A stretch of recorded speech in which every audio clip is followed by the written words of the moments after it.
தேவனை ஆராதிக்கிற விதமே இப்படிதான் இருந்தது. அவர்கள் ஒவ்வொரு காணிக்கையை கொண்டு போய் செலுத்துவது, தசமபாகங்களை செலுத்துவது, தங்களுடைய விதைகளின் பலனை கொண்டு போய் செலுத்துவது, தங்கள் பொருத்தனையை கொண்டு போய் செலுத்துவது, இப்படியாக தங்களை தேவனிடத்தில் ஒப்புரவாக்கினார்கள்.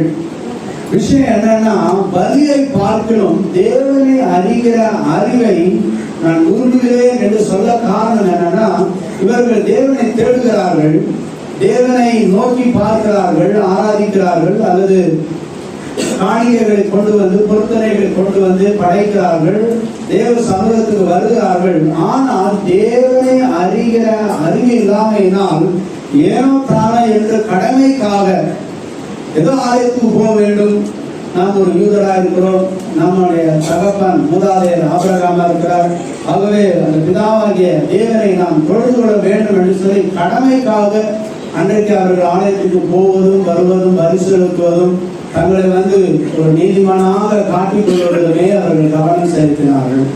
தேவனுக்கு எது பிரியம், தேவனுடைய இருதய விருப்பம் என்ன? தேவனை அறிகிற அறிவின் சிந்தை இல்லாதவர்களாய் கடமைக்கு தேவனை தொழுது கொள்கிறவர்களாய் இருந்தார். இன்றைக்கும் கூட இந்த புதிய ஏற்பாட்டிலே வாழ்கிற நீங்களும் நானும் அநேக நேரத்தில் இந்த வசனத்தின்படி அநேக நேரத்தில் நாம் வெறும் ஏதோ ஆலயத்துக்கு போவதும் வருவதும், ஆண்டவரை ஆராதிப்பதும், ஏதோ நம்மால் முடிந்த காணிக்கைகளை கொடுப்பதும், ஒரு கடமைக்கான ஏதோ தொட்டும் தொடாமல் போகலான்னு ஏதாவது கேட்பாங்க. ஸோ 4 பேருக்கு முன்னாடி நாம் ஒரு நீதிமானாக நம்மை காட்டிக்கொள்ளும்படிக்கு அநேக நேரங்களில் தேவனை அறிகிற அறிவின் சிந்தை இல்லாமலே ஏதோ மேலோட்டமா மூழ்கி பூசினது போல போக்கும் வரக்குமா இருக்கிறோம். இந்த இடத்துல நாம் ஒன்றை கவனிக்க வேண்டியது, பலியை பார்க்கிலும் தேவனுக்கு முன்பு பலி செலுத்துவது, தேவனை ஆராதிப்பது, தேவனை தொழுது கொள்வது ரொம்ப முக்கியம். அதை ஒருபொழுது நிராகரிக்கவே முடியாது.